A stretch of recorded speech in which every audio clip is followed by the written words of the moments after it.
Hello students, कैसे हैं आप सभी। होप सो आप सभी अच्छे होंगे। सॉरी स्टूडेंट्स, इस संडे का जो मैं पार्ट लेके आया हूँ थोड़ा लेट लेके आया हूँ, मुझे चोट लग गई थी, लेकिन आगे वाले पार्ट हैं जो टाइम पे डिलीवर हो जाएंगे। ठीक है, तो इस वीडियो को शुरू करते हैं। आज के क्वेश्चंस हैं जो इस संडे के, देखो पीछे वाला जो संडे है वो स्किप हो गया टेस्ट के लिए, उससे पीछे वाले संडे के सॉल्यूशंस हैं। ठीक है, तो पहला क्वेश्चन मैं आप लोगों के लिए पढ़ देता हूँ। पहला क्वेश्चन है which of the following foreign traveller was related to Mohammad Tughlaq court. ठीक है, मोहम्मद तुगलक कोर्ट में कौन सा फॉरेन ट्रैवलर आया था, तो आंसर रहेगा जी इब्न बतूता। अब इब्न बतूता कहाँ के रहने वाले थे, दक्षिण अफ्रीका महाद्वीप में मोरक्को एक देश है, वहाँ के ये रहने वाले थे। चलो यहाँ पे कुछ और फॉरेन ट्रैवलर की बात कर लेते हैं। ठीक है, जैसे कि मैगस्थनीज, आपको याद रहना चाहिए मैगस्थनीज किसके शासनकाल में आए थे, चंद्रगुप्त मौर्य के काल में आए थे। इसके अलावा स्टूडेंट्स फाहियान किसके शासनकाल में आए थे, ये आए थे चंद्रगुप्त विक्रमादित्य के काल में। इसके बाद स्टूडेंट्स आए थे आपके हेनसांग भी चाइनीज़ निवासी थे, तो ये हर्षवर्धन के समय पे आए थे। इसके अलावा स्टूडेंट्स आपको याद रहना चाहिए अलब्रूनी किसके साथ आया था, महमूद गजनी के साथ आया था। ठीक है जी। इसके अलावा निकोल कोंटी, ये देवारिया फर्स्ट के शासनकाल में आया था। इसके अलावा अब्दुल रज्जाक, ये देवारिया सेकंड के शासनकाल में आया था। ये आपको याद रहने ही चाहिए स्टूडेंट्स। चलिए अब इनके बारे में कुछ बुक्स की बातें करते हैं। जैसे कि जो मेगस्थनीज है ना, इन्होंने इंडिका की रचना की थी। ठीक है, इसके अलावा जो अलबरूनी है, इन्होंने तहकीक हिंद लिखी थी। तो यहाँ पे मैं आपको दो क्वेश्चन दे रहा हूँ स्टूडेंट्स, जो आपको पता होना चाहिए। पहला क्वेश्चन तो ये डैमाचोस, ये एक फॉरेन ट्रैवलर थे, ये किसके शासनकाल में आए थे, ये आप लोग मुझे बताओगे। दूसरा क्वेश्चन है स्टूडेंट्स अल मसूदी, ये भी एक फॉरेन ट्रैवलर था, इन्होंने भारत की इकोनॉमिक कंडीशन के ऊपर कौन सी बुक लिखी थी, ये दोनों चीज़ आप लोग मुझे बताओगे। ठीक है, नेक्स्ट क्वेश्चन पढ़ लेते हैं आप सभी के लिए। Who was the hero of Peshawar कांड, पेशावर कांड के हीरो कौन थे, तो करेक्ट आंसर रहेगा स्टूडेंट्स सी, वीर चंद्र सिंह गढ़वाली। ठीक है, चलो मैं आपको ये वाक्य बताता हूँ पेशावर कांड था क्या, जिससे आप क्वेश्चंस को आसानी से याद रख पाओ। ठीक है, देखो खान अब्दुल गफ्फार खान, ठीक है, खान अब्दुल गफ्फार खान के नेतृत्व में ना भारतीय राष्ट्रीय कांग्रेस के समर्थन में एक आंदोलन चल रहा था पेशावर में। तो ये उस समय पे लाल रंग का कुर्ता पहनते थे, इसलिए लाल कुर्ती आंदोलन के नाम से फेमस हुआ था ये आंदोलन। ठीक है स्टूडेंट्स, तो पेशावर कांड में हुआ क्या था, जो ये हमारे वीर चंद्र सिंह गढ़वाली थे, ये ब्रिटिश आर्मी में थे, तो मेजर के पद पे थे। तो इनको कैप्टन रिकेट ने, वो जो आंदोलन कर रहे थे ना खान अब्दुल गफ्फार खान, उनकी आंदोलनकारियों पर गोली चलाने का आदेश दिया, लेकिन उन्होंने सीज फायर, इन्होंने बोला कि उनके ऊपर कोई भी फायर नहीं किया जाएगा। तो उन्होंने पूछा क्यों नहीं करेंगे आप फायर, तो इन्होंने बोला कि हम निहत्तों पर गोली नहीं चलाएंगे। तो ऐसा करने पे इनको जेल में डाल दिया गया, लेकिन ये भारत देश के दिलों में छा गए, इनकी चर्चा सारी जगह होने लगी, इसलिए स्टूडेंट्स इनको पेशावर कांड का हीरो माना जाता है। बाद में इनको जेल से रिहा किया गया था 1940 के बाद। तो इन्होंने गांधी जी के साथ मिलकर बहुत सारे आंदोलनों में भी भाग लिया था। तो इस तरह से याद रखना स्टूडेंट्स, जिस दिन उन्होंने सीज फायर कहा था वो दिन था 23 अप्रैल 1930। नेक्स्ट क्वेश्चन है students, chit fund company are regulated by, इससे पहले एक क्वेश्चन रह गया वो पढ़ देता हूँ। In which part of India shola forest are found, तो डी आंसर रहेगा स्टूडेंट्स, जो शोला फॉरेस्ट है, शोला जंगल है, वो कहाँ पाए जाते हैं, साउथर्न वेस्टर्न घाट्स में पाए जाते हैं। इन जंगलों की सबसे खास बात क्या है स्टूडेंट्स, यहाँ पे कोहरा और धुंध नहीं पहुँच पाती, इनकी पहुँच से बाहर होते हैं ये जंगल। ठीक है, इसका next question, chit fund company are regulated by, students चार ऑप्शन है, तो स्टेट गवर्नमेंट इसका करेक्ट आंसर रहेगा। बहुत सारे बच्चे नहीं समझ पाते हैं चिट फंड होता क्या है। आपने देखा होगा ना, बहुत सारे लोग मिलकर कमेटी पा लेते हैं, एक महीने वो पैसे लेगा, अगले महीने वो पैसे लेगा, तो वो वाली जो सेविंग्स की छोटी छोटी स्कीम्स होती है ना, वो होता है चिट फंड। ठीक है स्टूडेंट्स, इसको कौन रेगुलेट करता है, स्टेट गवर्नमेंट रेगुलेट करती है। नेक्स्ट क्वेश्चन है students, which of the following article is popularly known as president rule, ये आप सभी को पता होगा। आर्टिकल 356 क्या है, प्रेसिडेंट रूल कहलाता है, राष्ट्रपति शासन से संबंधित है ये। नेक्स्ट क्वेश्चन है class, who is the first law officer of the government of India, तो भारत सरकार का पहला कानून मंत्री कौन होता है स्टूडेंट्स, इसका आंसर रहेगा आपका B, attorney general of India. इसको primary lawyer of the supreme court of India भी कहा जाता है। ठीक है जी, ये आपको याद रखना है। नेक्स्ट क्वेश्चन है class, other than chairman how many member are there in finance commission, वित्त आयोग में अध्यक्ष के अतिरिक्त कितने सदस्य होते हैं स्टूडेंट्स, इसके अलावा 4 सदस्य और होते हैं। टोटल कितने होते हैं, अध्यक्ष को मिलाकर 5 मेंबर्स होते हैं। तो इसने अतिरिक्त पूछा तो कितना हो जाएंगे, बचे हुए 4 हो जाएंगे। ठीक है, तो B is the correct answer. ठीक है, चलिए यहाँ पे आपको एक क्वेश्चन देता हूँ क्लास। क्वेश्चन आप लोगों के लिए ये है, finance commission appointed for how many years. ठीक है, कितना टेन्योर कितना होता है, 1 साल के लिए होता है, 4 साल के लिए होता है, 5 के लिए होता है, 6 साल के लिए, कितने साल के लिए आता है फाइनेंस कमीशन, ये आप लोग मुझे बताओगे। इसके बाद स्टूडेंट्स, लेव is the currency of which country. लेव है आपका जो आंसर रहेगा सी, बल्गारिया की करेंसी है ये। इसको 1990 में नेशनल करेंसी के रूप में एस्टेब्लिश किया गया था बुल्गारिया में। ठीक है, ये आपको याद रखना है। थर्मो रजिस्टर इज एन, ये 59 नंबर का जो क्वेश्चन है, ये इलेक्ट्रॉनिक थर्मोमीटर होता है, इसके अंदर रेजिस्टेंस होता है जिसकी वजह से हम करंट हीट को बढ़ा सकते हैं, कम कर सकते हैं। ठीक है, माइक्रोवेव में भी इसका यूज़ होता है, आपको ये याद रखना है। नेक्स्ट क्वेश्चन है class, WBC are also called. ये मैंने आपको क्लास में इतनी बार कराया है स्टूडेंट्स, जब भी मैं आपको ब्लड का चैप्टर पढ़ाता हूँ तो मैं आपको हमेशा बताता हूँ स्टूडेंट्स कि आपको एक चीज़ ध्यान रखनी है, जो RBC होती है उनको आप क्या बोलते हो, इराइथ्रोसाइट बोलते हो। WBC को आप क्या बोलते हो, ल्यूकोसाइट बोलते हो। और ब्लड प्लेटलेट्स को आप तीसरा नाम क्या देते हो, रक्त बिंबाणु को थ्रोम्बोसाइट बोलते हो। तो ये तीनों अदर नेम से क्वेश्चन पूछ लिए जाते हैं जो इस पेपर में भी आया है, तो आपको ये याद रहने चाहिए। ठीक है, चलिए नेक्स्ट क्वेश्चन पे पढ़ते हैं। तो इसका 60 का तो पहले क्या आंसर हो जाएगा, ए, ल्यूकोसाइट हो जाएगा WBC का। ठीक है, उसके बाद फॉग डॉक्यूमेंट्स आर डिटेक्टेड बाय, जाली दस्तावेजों का पता लगाया जाता है। स्टूडेंट्स 4 तरह की रेस दी हुई हैं, आपने देखा होगा जाली दस्तावेज के बारे में क्या बात करना चाह रहा है। देखिए आपको पिक भी अपीयर हो रही होगी, उसमें भी दिख रहा होगा। तो स्टूडेंट्स जैसे नोट को चेक करने के लिए हम ना नीले रंग की लाइट होती है जिससे नोट चमकता है, उसके ऊपर खुदरे हुए अक्षर दिखते हैं। ठीक है, तो वो अल्ट्रा वायलेट रेज चैम्बर होता है, तो यूवी किरणों को जाली दस्तावेजों को चेक करने के लिए प्रयोग किया जाता है। तो इसका आंसर हो जाएगा सी। ठीक है, नेक्स्ट क्वेश्चन है class, which river form the natural boundary between India and Nepal. देखिए स्टूडेंट्स, ये रिवर बहुत ही खास है, तो हमें उधर बॉर्डर भी नहीं बनाने की आवश्यकता पड़ी, ये नेचुरल बाउंड्री बनाती है भारत और नेपाल के बीच में। तो आंसर रहेगा काली रिवर। काली रिवर क्या करती है, इन दोनों के बीच में बाउंड्री बनाती है। अब मुझे बताओ कि काली रिवर में कौन सा पत्थर पाया जाता है। ठीक है, ये आपके लिए होमवर्क है।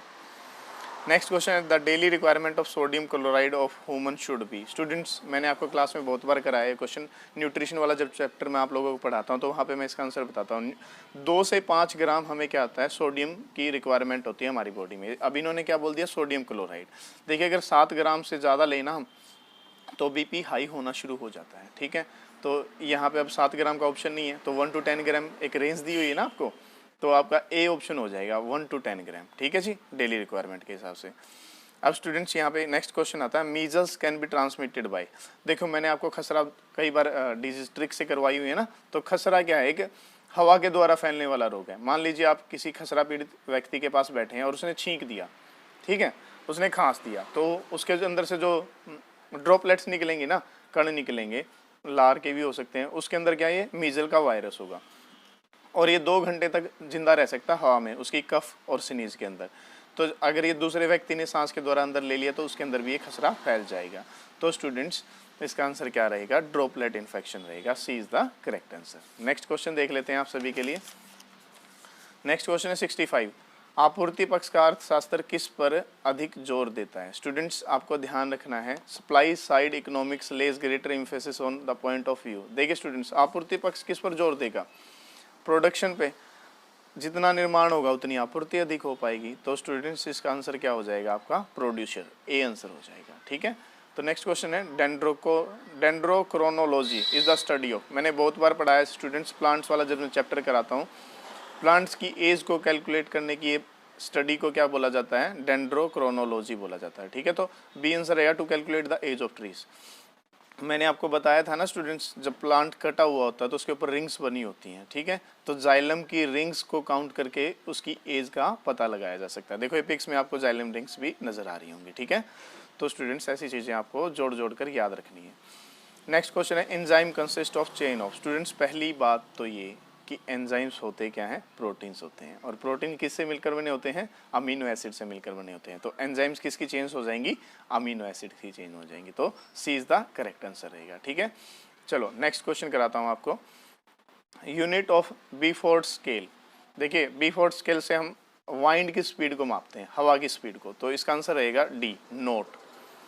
इसकी एक इकाई है, यूनिट है। The demand curve of Veblen goods, विभिन्न वस्तुओं का मांग वक्र कैसा होता है? पहली बात तो ये स्टूडेंट्स, इसका आंसर रहेगा B, has an upward slope, ऊपर की ओर झुका हुआ होता है।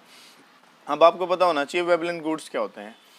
ऐसे लग्जरी गुड्स स्टूडेंट्स जिनका प्राइस बढ़ा देना तो उनकी डिमांड बढ़ जाए, मतलब इनको खरीद के लोग अपना स्टेटस सिंबल दिखाते हैं। जैसे कि 1990 में हुआ था, फैशन के नाम से एक जींस आती थी अमेरिका के अंदर, तो एक बंदे ने उसका प्राइस बढ़ा दिया।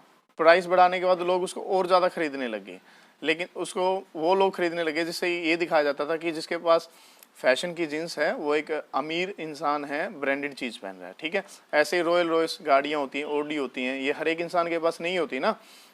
तो इसे जब भी किसी के पास महंगी गाड़ी मिलती है तो हम ये सोचते हैं कि इसका स्टेटस रिच होगा। तो ऐसे गुड्स जिनका ना प्राइस बढ़ाने पर डिमांड बढ़ जाती है वो विलेन गुड्स कहलाते हैं, और इनका मांग वक्र आपको साइड में अपीयर हो रहा होगा, ये ऊपर की ओर झुका हुआ होता है। ठीक है, प्राइस घटाएंगे तो इनकी डिमांड भी घट जाती है। नेक्स्ट क्वेश्चन है class 70, below are the some important events and dates which were celebrated in 2018, which is of these is not correctly matched। Students यहाँ पे ए मैच नहीं हुआ है। ठीक है, world red cross day, world red cross day 8 मार्च को नहीं students 8 मई को मनाया जाता है। क्यों मनाया जाता है? इस दिन जो हेनरी डुनेंट है ना, इनका जन्मदिन होता है। हेनरी डुनेंट का जन्म हुआ था 8 मई 1828 को, तो इनके जन्मदिन को रेड क्रॉस डे के रूप में मनाया जाता है। क्यों मनाया जाता है स्टूडेंट्स? क्योंकि इन्होंने ही ICRC international committee of red cross, ICRC international committee of red cross की स्थापना की थी। अब आप मुझे ये बताओ कि कहाँ पे की थी और रेड क्रॉस का हेडक्वार्टर कहाँ पे है, ये आपका होमवर्क है। नेक्स्ट क्वेश्चन है, identify the mission from the given information. देखो यहाँ पे एक स्टेटमेंट दी है, in the union budget 2018 the finance minister Arun Jaitley has announced the scheme to educate the children from tribal communities. तो स्टूडेंट्स इसका आंसर रहेगा C, Eklavya model residential school. ये स्कूल ऐसे ट्राइबल एरियाज़ में बनाए गए जो आदिवासी लोग होते हैं ना, ST होते हैं जो, उनके बच्चों को एजुकेशन दी जा सके। ठीक है, इसके लिए बहुत बड़ी बजट को, मतलब बहुत सारा पैसा लगाया गया इन स्कूलों को बनाने में। करीबन 400 से ऊपर स्कूल हैं ये जो आदिवासी के बच्चों को टीच करेंगे, ताकि कोई भी बिना एजुकेशन के ना रह पाए, सभी को एजुकेशन बराबर मिल पाए। नेक्स्ट क्वेश्चन है क्लास, इंडिया इज़ द खालिस्तान, फिल इन द ब्लैंक्स है, largest fruit producer in the world. तो भारत का फ्रूट प्रोडक्शन में 2nd नंबर है। तो यहाँ पे 2 क्वेश्चन अराइज होते हैं आप लोगों के लिए। पहला क्वेश्चन ये है क्लास कि पहला नंबर किसका है फ्रूट प्रोडक्शन में। ठीक है, उस कंट्री का नाम आप मुझे बताओगे, largest fruit producer country in the world. दूसरा क्वेश्चन है, बहुत इंटरेस्टिंग क्वेश्चन है, आप देखते हैं कौन आंसर कर पाएगा। आप बताओगे हैवीएस्ट और largest fruit of the world किस फ्रूट को बोला जाता है, ये भी आप लोगों ने मुझे कमेंट करके बताना है, होमवर्क है आपका। नेक्स्ट क्वेश्चन है, when did the government of India extend urea subsidy to the farmers till 2020। ठीक है, भारत सरकार ने किसानों को 2020 तक यूरिया सब्सिडी दी है, ये कब से बढ़ाई गई है स्टूडेंट्स, ये आपने बताना है। तो आंसर रहेगा जी ये 2017 से बढ़ाकर इसको 3 साल तक इंक्रीज कर दिया 2020 तक। तो यहाँ पे आपके लिए होमवर्क है स्टूडेंट्स। क्वेश्चन ये है, what is the estimate cost of increased subsidy from 2017 to 2020 of urea. तो इससे कितना अतिरिक्त भार आया है, कितनी ग्रांट ये बढ़ी है, जो सब्सिडी दी गई है ना वो अमाउंट कितनी है, कितना एस्टीमेट कॉस्ट आएगा उसका 2017 से 2020 तक बढ़ाने में, ये आप मुझे कमेंट करके बताओगे। नेक्स्ट क्वेश्चन देख लो 74 question students, e Rakam company an initiative of the government of India will operate as a joint initiative of metal scrap trade corporation limited and CRWC। What is the CRWC? पहली बात तो students आप ये समझो, ई रकम क्या होता है। ई रकम एक ऑनलाइन पोर्टल है जहाँ पे एग्रीकल्चर प्रोडक्ट को बेचा जाएगा। ठीक है, तो इसका जॉइंट वेंचर हुआ है। तो इसमें आपसे पूछा गया CRWC की फुल फॉर्म क्या, तो आंसर रहेगा central rail side warehouse company. तो यहाँ पे आपके लिए होमवर्क है स्टूडेंट्स की ई रकम जो पोर्टल है ना वो किस डेट को लॉन्च हुआ है और कौन कौन से मंत्री थी जिनकी उपस्थिति में लॉन्च किया गया है। तो आप बताओगे who launched the e Rakam portal and on which date. ठीक है, नेक्स्ट और लास्ट क्वेश्चन है class, which one of these is not an e commerce company. E commerce company क्या होती है स्टूडेंट्स, जो ऑनलाइन चीज़ों को बेचती हैं। ठीक है, जैसे आपकी अमेजोन हुई, ईबे हुई, फ्लिपकार्ट हुई। ठीक है, तो यहाँ पे 4th है ना जो ये ही .com है, ये कोई चीज़ सेल नहीं करती है, तो इसलिए क्या है कि ई कॉमर्स कंपनी नहीं है। तो D option is the correct answer. तो स्टूडेंट्स ये हमने संडे डिस्कस किया, बीच का एक संडे स्किप है, उसको हम देखते हैं अगर उसका पेपर मिल पाता है तो, अदरवाइज जो नेक्स्ट संडे आ रहा है उसका पेपर मैं आपके लिए डालूंगा। स्टूडेंट्स बहुत सारी प्रॉब्लम्स चल रही थी जिनकी वजह से मैं वीडियो अपलोड नहीं कर पा रहा था, तो सॉरी आप सभी को। आने वाले टाइम पे मैं ज़रूर आपके लिए टाइम पे वीडियो अपलोड करूँगा, मैथ की नेक्स्ट वीडियो भी लेके आऊँगा आप सभी के लिए, और अदर जैसे कि साइंस है, जीके की ओवरऑल वीडियो आपको यहाँ पे इस चैनल पे मिल जाएंगी। तो होप सो आप सभी की तैयारी अच्छी चल रही हो और जल्दी से जल्दी आप सभी को गवर्नमेंट जॉब मिल जाए। तो इस वीडियो को यहीं पे ख़त्म करते हैं, आज के लिए इतना ही क्लास। Thank you.